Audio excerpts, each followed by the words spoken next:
নমস্কার বন্ধুরা, শান্তি রান্নাঘরে সবাইকে স্বাগত। আজকে চলে এসেছি একটি পুরনো দিনের রেসিপি নিয়ে। আজকে বানাবো চাল কুমড়োর একটি পুরনো দিনের রেসিপি, যা খেতে হয় অত্যন্ত সুস্বাদু। গরম ভাতের সঙ্গে এই রেসিপিটি খেতে কিন্তু অপূর্ব লাগে। সবার প্রথমে আমি এখানে চাল কুমড়ো নিয়ে এরকম ছোট ছোট টুকরো করে বা ছোট ছোট ঝিরিঝিরি কুচি করে কেটে নিয়েছি। এইভাবে চাল কুমড়োটাকে সবার প্রথমে কেটে ভালো করে ধুয়ে পরিষ্কার করে নিয়েছি। এখন আমি নিয়ে নিচ্ছি চিংড়ি মাছ। এখানে অল্প লবণ এবং হলুদ মাখিয়ে নিয়েছি চিংড়ি মাছের মধ্যে। এবার একটা কড়াই বসিয়ে দিয়ে কড়াইয়ের মধ্যে দিয়ে দেবো সর্ষের তেল। এই রান্নাটা অবশ্যই কিন্তু সর্ষের তেলেই করতে হবে, তাই সর্ষের তেলে রান্নাটা করলে টেস্ট কিন্তু খুবই ভালো হবে। তাই এখানে আমি সর্ষের তেল দিয়ে দিচ্ছি পরিমাণ মতো। প্রথমে আমি চিংড়ি মাছ ভাজার জন্য যতটুকু লাগে ততটুকুই দিচ্ছি। এখানে চিংড়ি মাছটা আমি দিয়ে দিলাম গরম তেলের মধ্যে। এবার চিংড়ি মাছটাকে হালকা করে ভেজে নেব। খুব বেশি কড়া করে ভাজার প্রয়োজন নেই, মোটামুটি চিংড়ি মাছটা যাতে কাঁচা না থাকে সেইভাবে কিন্তু ভেজে নিচ্ছি। চিংড়ি মাছটা ভাজা হয়ে গেলে তারপরে বাকি রান্নাটা করব। প্রথমে চিংড়ি মাছটা ভেজে আলাদা একটা পাত্রের মধ্যে তুলে নিতে হবে। এরপরে ফোড়ন দিয়ে তারপরে কিন্তু চাল কুমড়োটা দিয়ে রান্না করতে হবে। এখন চিংড়ি মাছটা প্রায় ভাজা হয়ে গেছে। এবার আমি কড়াই থেকে চিংড়ি মাছটাকে তুলে নিয়ে একটা আলাদা পাত্রের মধ্যে রেখে দেবো।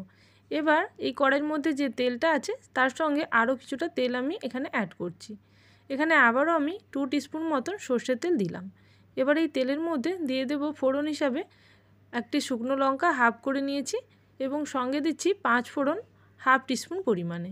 এবার কয়েক সেকেন্ডের জন্য ফোড়নটাকে ভেজে নেব। ফোড়ন থেকে একটা খুব সুন্দর মিষ্টি গন্ধ বেরোলে তারপরে এর মধ্যে আমি দিয়ে দিচ্ছি চাল কুমড়ো। চাল কুমড়োটা ভালো করে ধুয়ে জল ঝরিয়ে রাখতে হবে এবং দেওয়ার সময় হাত দিয়ে ভালো করে চেপে চেপে জল বের করে নিয়ে তারপরে চাল কুমড়োটাকে দিতে হবে, কারণ চাল কুমড়োর মধ্যে প্রচুর পরিমাণে এক্সট্রা জল থাকে। এই জলটা কিন্তু অবশ্যই ভালো করে শুকিয়ে তারপরে কড়াইয়ের মধ্যে দিতে হবে এবং রান্নার সময়ও খুব ভালো করে জলটাকে শুকোতে হবে। এখন গ্যাসের ফ্লেম হাই রেখে চাল কুমড়োটাকে খুব ভালো করে নাড়াচাড়া করে মিশিয়ে নেব। এই সময় গ্যাসের ফ্লেম লো রাখলে চাল কুমড়ো থেকে প্রচুর পরিমাণে জল বেরোতে শুরু করবে, তাই অবশ্যই গ্যাসের ফ্লেম হাই রেখে অনবরত নাড়াচাড়া করে যেতে হবে। এবার ভালো করে মিশিয়ে নিয়ে এর মধ্যে আরও কিছু মশলা দেব, যেমন এখানে অল্প লবণ এবং হলুদ দিয়ে দিতে হবে। এখানে স্বাদ অনুযায়ী লবণ দিলাম এবং সঙ্গে দিয়ে দিচ্ছি অল্প পরিমাণে হলুদ। হলুদ এবং লবণ দিয়ে আবারও খুব ভালো করে নাড়িচাড়ে মিশিয়ে নেব গ্যাসের ফ্লেমটাকে হাই রেখে। এবার কিছুক্ষণ নাড়াচাড়া করে নিয়ে তারপরে গ্যাসের ফ্লেম লো করে ঢাকনা দিয়ে এটাকে বেশ কিছুক্ষণ সেদ্ধ হতে দিতে হবে। যেহেতু চাল কুমড়োটা সেদ্ধ হতে কিছুটা টাইম দিতে হবে, তাই এখন গ্যাসের ফ্লেম আমি স্লো করে দেবো এবং একটা ঢাকনা দিয়ে দিচ্ছি।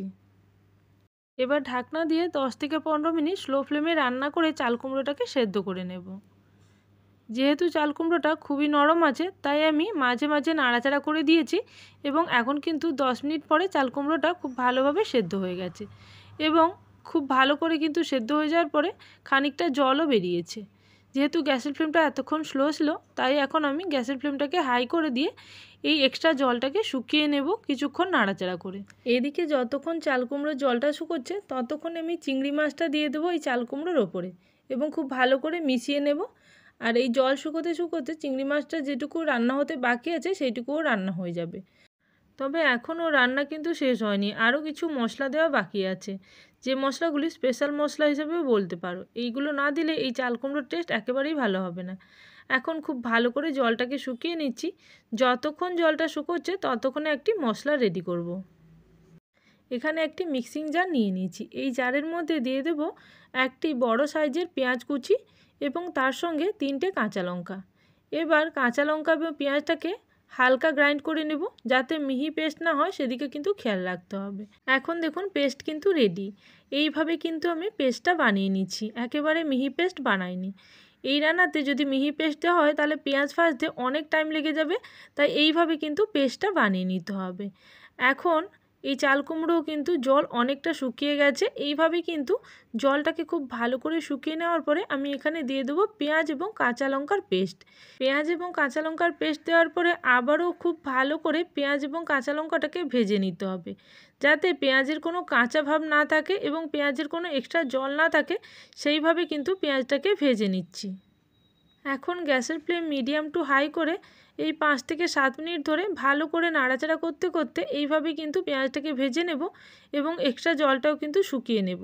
যেহেতু চাল কুমড়োর মধ্যে খুব বেশি পরিমাণে জল থাকে, তাই জলটাকে যদি খুব ভালো করে শুকিয়ে না হয় তাহলে কিন্তু রান্নাটার টেস্ট তত ভালো হবে না যত ভালো রান্নাটা কিন্তু খেতে হয়।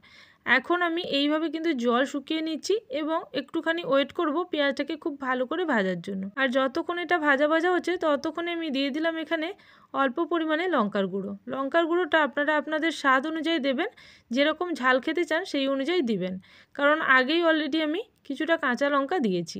এবার খুব ভালো করে মিশিয়ে নিয়ে এটাকে ভাজা ভাজা করে নিতে থাকবো। এরপরে আরও একটি মশলা বাকি আছে, সেটা একদম কিন্তু শেষে দিতে হয়।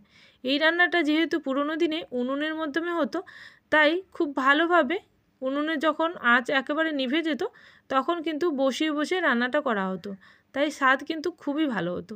যেহেতু আমাদের গ্যাসের রান্না অতটা শুকনো শুকনো না হলেও তবুও বেশ যতটা শুকনো করা যায় ততটাই কিন্তু শুকনো করে নিতে হবে। এখন দেখুন প্রায় 5 মিনিট পরে একেবারে শুকনো করে নিয়েছি। এরপরে আরও একটি মশলা আছে সেটা দিয়ে দেবো। সেটা হলো অল্প পরিমাণে কালো সর্ষে আমি বেটে নিয়েছি, সেইটা ছেঁকে আমি 2 টিস্পুন মতন এখানে দিয়ে দিচ্ছি। একেবারেই অল্প দিচ্ছি, যেহেতু জল দিয়ে বেটেছিলাম একটু জল জলে আছে। যদি আপনারা শুকনো শুকনো বাটতে পারেন তাতেও কিন্তু খুব ভালো হবে। যেহেতু আমি মিক্সিং জারে বেটেছি অল্প জল জলে কিন্তু আছে, তবে এই জলটা আবারও কিছুটা নাড়াচাড়া করলে শুকিয়ে যাবে। এইভাবে আবারও এই 1 থেকে 2 মিনিটের মতো নাড়াচাড়া করে নিয়ে আবারও জলটাকে খুব ভালো করে শুকিয়ে নিচ্ছি। এখন দেখুন রান্নাটা প্রায় রেডি। এইভাবে কিন্তু আপনারা রান্নাটা করে নিতে পারবেন খুব সহজে। আমি আরও 5 মিনিটের জন্য গ্যাসের ফ্লেম স্লো করে এইভাবে কিছুক্ষণ রেখে দেবো এবং কিছুক্ষণ পরে কিন্তু রান্নাটা সম্পূর্ণ রেডি হয়ে যাবে। এখন আমি প্রায় 5 মিনিট পরে রান্নাটা দেখে নিচ্ছি। দেখুন একেবারে কিন্তু শুকনো শুকনো চাল কুমড়োর রেসিপি কিন্তু রেডি।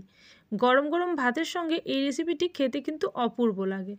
অবশ্যই এই রান্নাতে চিংড়ি মাছটা বিশেষ একটি উপকরণ, অবশ্যই এটা দিতে হবে। তাহলে বন্ধুরা রেসিপি ভালো লেগে থাকলে অবশ্যই কমেন্ট সেকশানে জানাবেন। আর যারা এখনও পর্যন্ত চ্যানেলটিকে সাবস্ক্রাইব করেননি অবশ্যই চ্যানেলটিকে সাবস্ক্রাইব করে নিয়ে পাশে থাকা বেল নোটিফিকেশানে ক্লিক করে রাখবেন, যাতে আমার চ্যানেলে কোনো নতুন রেসিপি আসার সঙ্গে সঙ্গে আপনাদের কাছে সবার আগে নোটিফিকেশান পৌঁছে যায়। তাহলে আজকের জন্য এই পর্যন্ত, আবারও চলে আসবো নতুন কোনো রেসিপির সঙ্গে। ততক্ষণের জন্য সবাই ভালো থাকবেন, সুস্থ থাকবেন। Thank you for watching my video.